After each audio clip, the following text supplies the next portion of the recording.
Did you see them now? They are looking, they are on the altar for what they will eat.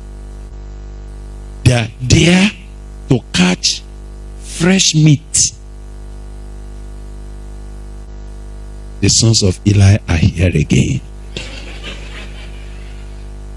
With flesh hooks. But now, some have advanced beyond that. They have monetized everything. The tithe, which is the most sumptuous of the offering that comes to any local church, is for the priests. So the priest collect tithe direct and leaves the other general offering to run church. You wonder why the man of God is richer than the church in our own day. Are you there? 1 Samuel chapter 2. Run quickly to 1 Samuel 2. And then we will go and finish up there. Thank you. Now the sons of Eli. I'm reading verse 12. Verse 12. Are you there? All right. Now the sons of Eli were sons of Belial. That was a very serious introduction. These were sons of a priest. And they were described as the sons of who? Of Belial. Belial is a demon. When somebody is wayward and they want to describe it, they say these are the devil's children. They call them what? Sons of Belial.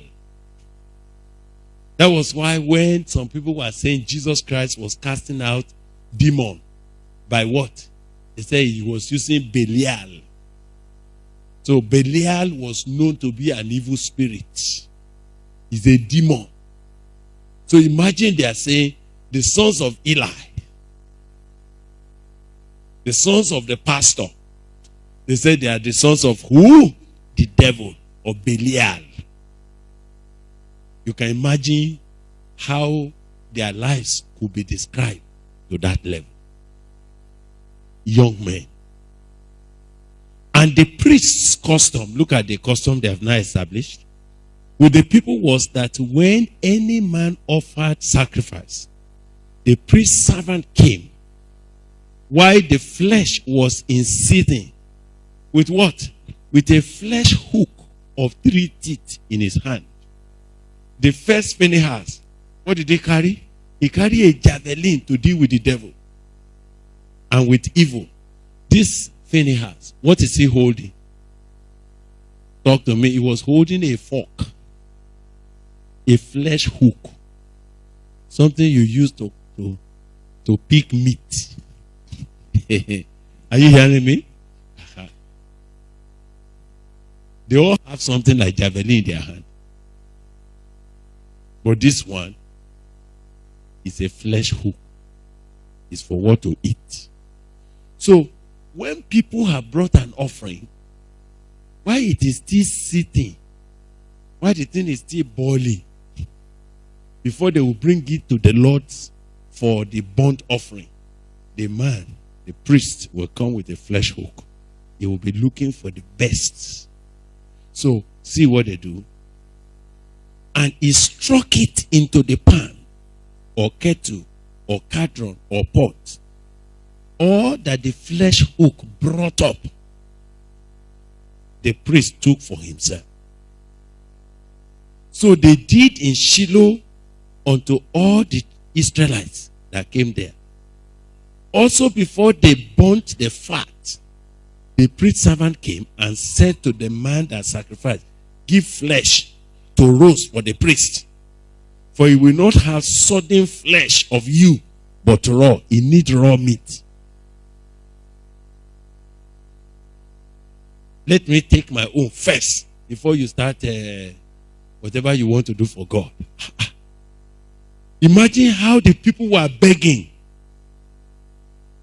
They would say, and if any man said unto him, let them not fail to burn the fat presently, and then take as much as your soul desires. Then he will answer him, no, but thou shalt give it me now, and if not, I will take it by force.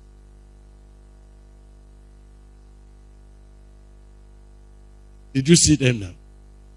They are looking, they are on the altar for what they will eat. They are there to catch fresh meat. You know, when I read the Bible like this, I used to think that is in the olden days. Until one day,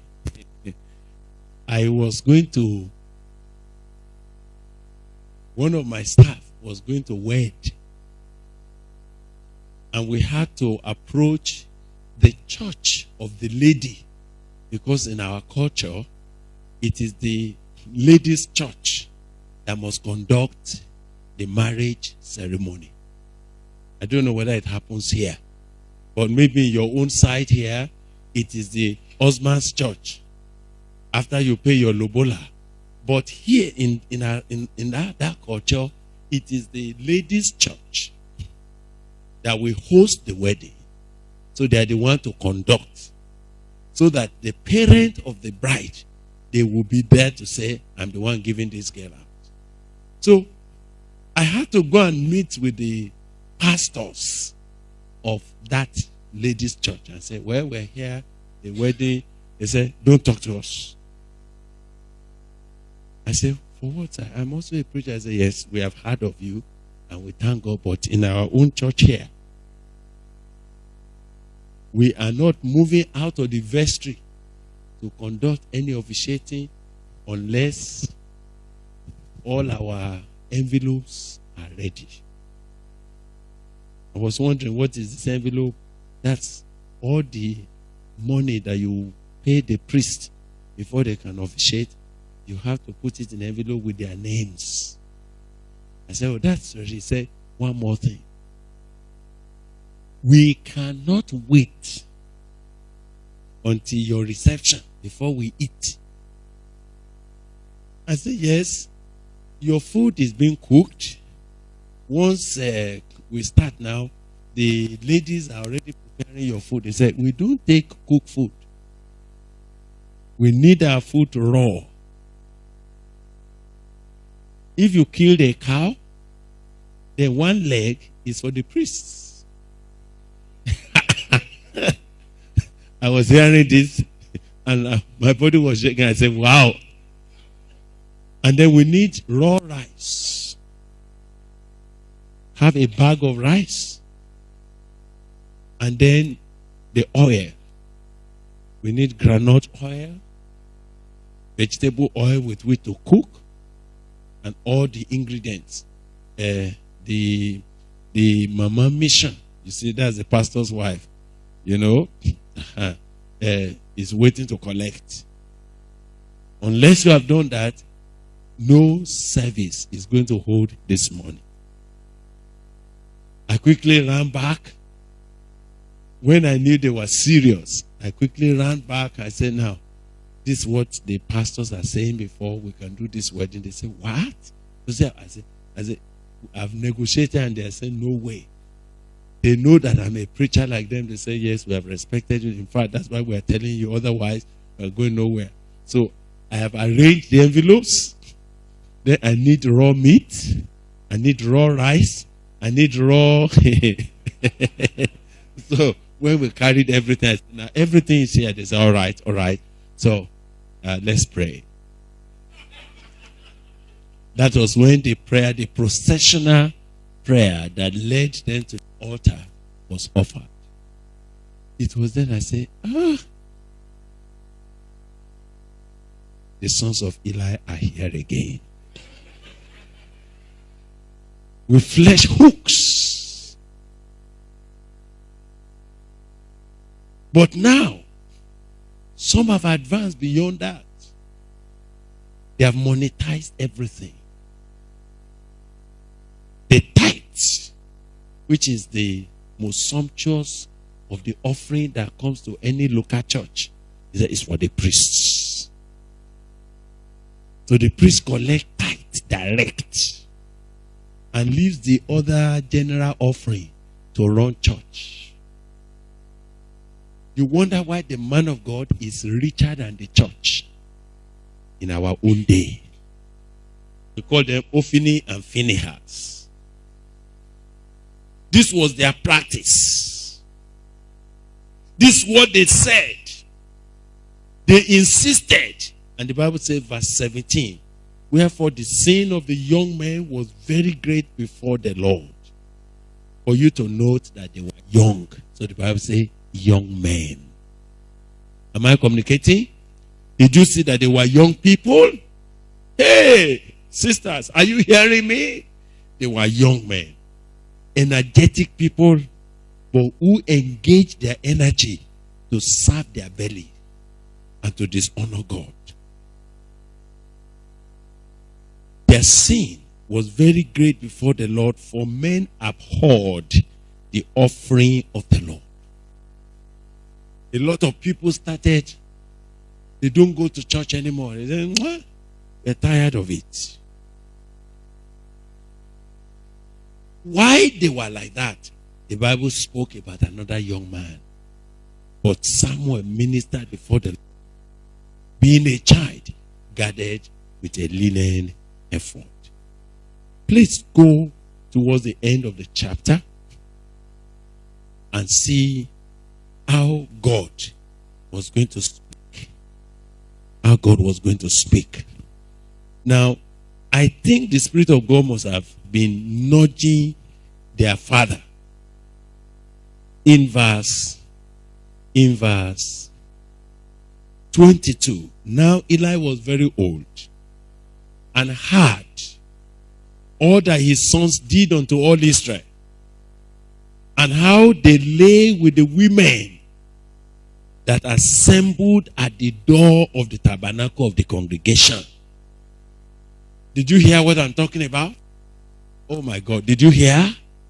What happened was that while people are about to enter the temple, the women that are waiting to make their offering, Phinehas not only now went with the hook for flesh, he also had another hook for women.